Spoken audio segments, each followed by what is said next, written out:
All right, so everyone here, congratulations, you made it through another Christmas and you've almost made it to another new year. So you made it past one more. You made it through yet another Christmas. This time, right after Christmas, to me, it's always felt like a bit of a weird spot for things to fall in. It does now, being in congregational ministry, but it also still did even when I was younger, even when I was a kid. I remember when I was younger how Christmas time really was, without any question, the most exciting time of the year, bar none. It was a time where you look forward to it for months upon months, almost the entire year. Once Christmas is done, you look forward to the next Christmas to a certain capacity. I'm sure you've either felt that personally, you see it through kids or grandkids, or if you're at age right now, you still feel it. But now that Christmas has passed, we enter into a different time where excitement has come and excitement has gone. And that excitement is definitely a real thing. One Christmas, a while back when I lived in Montgomery more than a decade ago, my parents got me this awesome, super cool RC plane that looked like a B-2 stealth bomber, and I was incredibly anxious and eager to fly this thing. It was so cool and it was so amazing. Now, my family Christmas when I was younger, we started out at my parents' house, obviously. We had our own Christmas together in the morning, at the crack of dawn pretty much, right when they could tolerate the child waking them up. That was me.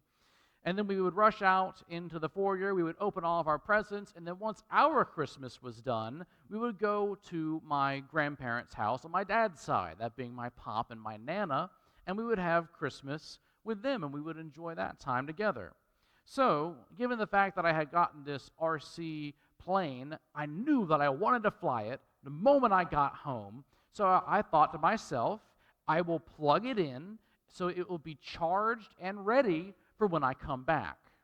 But you see, this was a time where fast charging, rapid chargers, we see those all the time now, that wasn't really that much of a thing as much as it is now. Most things took a while to charge. So I thought I needed plenty of time to get things charged up. So I plugged it in, didn't think anything of it, and then we left. Turns out that this battery was what was an early fast charge battery. It only needed about 10 to 15 minutes worth of time to get a full charge in there, and I was going to charge it for hours. Now, you might not think anything about that, because modern phones, if you leave them plugged in at 100% capacity, what happens? Well, maybe over hours and hours and hours, days probably, the battery might degrade and become, 99, 95% as effective as it was, but largely nothing happens. That was not the case for this little RC plane's battery. When I got home, I rushed up the stairs, went to my play area, looked on the ground, and where the battery used to be, there was a bubbling, steaming black mass of acid, where the acid had eaten into the carpet, and now there was a rectangular 2 by 1 inch block of nothing eaten straight through the carpet. It was a miracle, in hindsight, that the house did not catch fire and burn down. But my happiness, my excitement, it turned to nothing. And my ash just went in my mouth, and I had nothing that I was excited about for about 10 minutes, and then I realized that I still had a lot of good stuff. But in that moment, my excitement for Christmas had just went away, gone. And I feel like that's kind of what we feel oftentimes, for some people, for me sometimes as well, after Christmas passes. All the decorations, they remain for a while longer until they eventually get taken down too. But that day, the anticipatory day that we have been counting down, literally counting down on clocks or on Advent calendars, has come and has gone. So it lasts for no time more than an average day. It lasts for 24 hours and stretches on for no longer than any other calendar day would. On the church side, all of these special events that we've been doing, They've been planned and they've been executed, hopefully well. The choir cantata is complete. The Christmas Eve service, it's over. We've lit the candles. We've sung Silent Night. Christmas has come, it's gone, and now we're officially out of Advent candle lighting liturgies, and we have no more special sermons for the rest of the year, for what remains of it at least, until quite some time when we get to a new season. The day we've been preparing for a solid month, is over and we're back to normal. All systems are nominal. So now we ask ourselves, in this time of seeming mundaneness, what are we left with? What are we doing now? Where do we go from here? And what for us is there after Christmas? Today our scripture comes from the letter to the Hebrews. This is an anonymous letter written by an early Christian leader. It was originally attributed to Paul, but we think that it probably isn't Paul, given that he usually writes his name, and it is also not in his particular style. But in any case, it is a letter explaining to the Hebrew people about how incredible and amazing this person called Jesus really is. This Messiah really is. Because the Hebrews have been expecting a very particular type of Messiah for some time. We've talked about this a couple times in the past, and we're going to go ahead and mention it again. The Hebrew people at this point were oppressed. They were under subjugation by the Roman government. And they had been waiting hundreds of years for a Messiah to come and not just say, "Oh, your souls are saved, I'll come back one day." They were expecting someone to break the powers of the world, to liberate them from all oppression, and at that time it was the Romans, and then to put them on the pinnacle of the world where they could reign and really subjugate the rest of the world as the dominant nation of the physical world. And they would have that forever. Jesus came, and obviously this didn't happen. The Romans were still in power. The Israelis were still oppressed. The Hebrew people were still put down. So it's unusual for the Hebrew people to be told, "Hey, guess what? The Messiah came. You're saved now." For them, they'd be like, what are you talking about? Nothing changed. Everything's still exactly the same. The Romans are still oppressing us. God is still nowhere to be seen. How in the world do you expect us to believe that the Messiah has come and done something? What has he done? The letter of the Hebrews is an answer to that question of what has he done? And the answer is actually quite a lot, quite more than you might even think for a Messiah to do. The Hebrew author told them that Jesus didn't just come and liberate them from a political or a social aspect. He didn't just liberate them from political or social bindings. He liberated something even greater. The author of Hebrews tells the Hebrews and people who read it as well that Jesus came and broke the shackles, not of the political bindings of the day, but of death itself. He has liberated people from sin so that they can find something more than a temporary mortal life where they live a short time and then die and are surely forgotten within a couple generations. This news, realistically, is far better than what the Hebrews had been hoping for. But then the author goes on and he tells them even more. The author of Hebrews tells these people that Jesus didn't just do it for them. He did it for all the world. And he loved the world, all of its people, so much that everyone who believes in him is called brother and sister. They're bound together as family.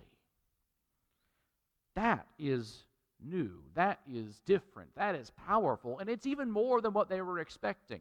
Unity within the entire world, everlasting life, a whole paradigm shift where we're going to have new bodies and a new world where everything is going to be different. That sounds enticing.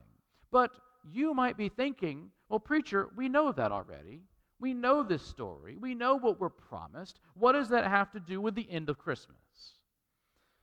Well, the thing about Christmas is that it isn't really the end of the year for Christians.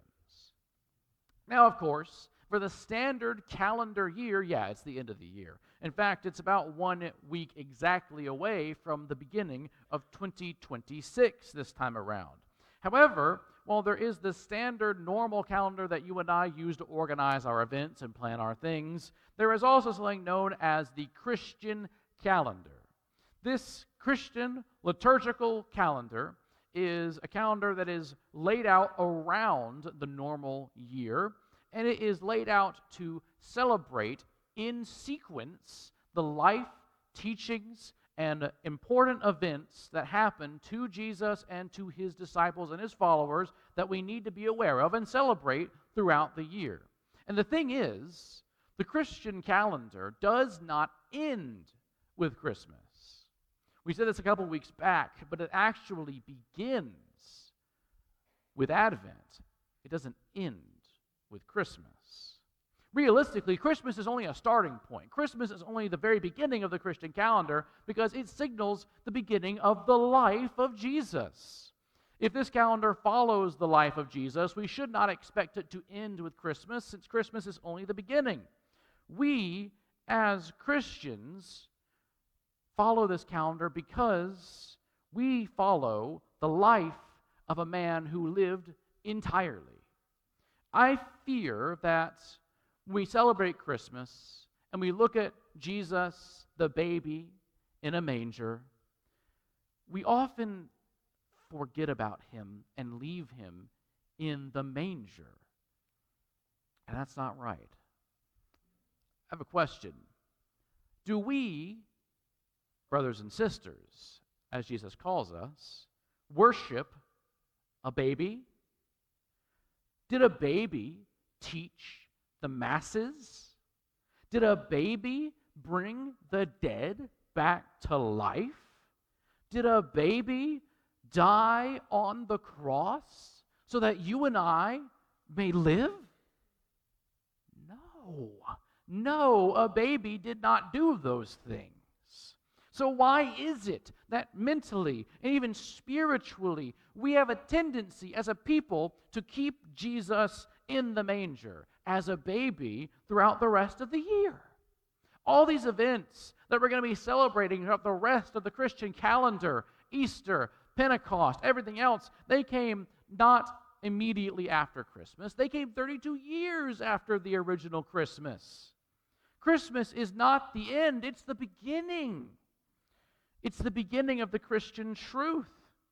The story of Jesus, the start of it at Christmas, is what he commanded his disciples to tell the world. It's the story that we are called to tell others today. It's the story that we hopefully orient our lives around and live out.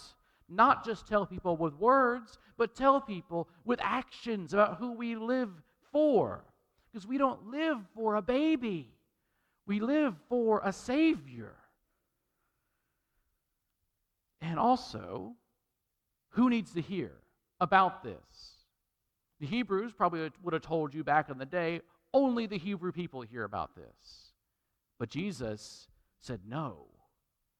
Everyone needs to hear about this. And if everyone needs to hear about this, where do we tell this good news from? No better place than to tell it on the mountain, over the hills, and where? Everywhere. Absolutely everywhere. No exceptions. Question: if you shout something out from the mountains, do you have a choice who hears it anymore? No, you don't have a choice about who hears it. When you proclaim something from a mountaintop, it is no longer your choice who hears it. Anyone in the valley, no matter who they are, whether you know they're there or not, now hears the message. That's the good news.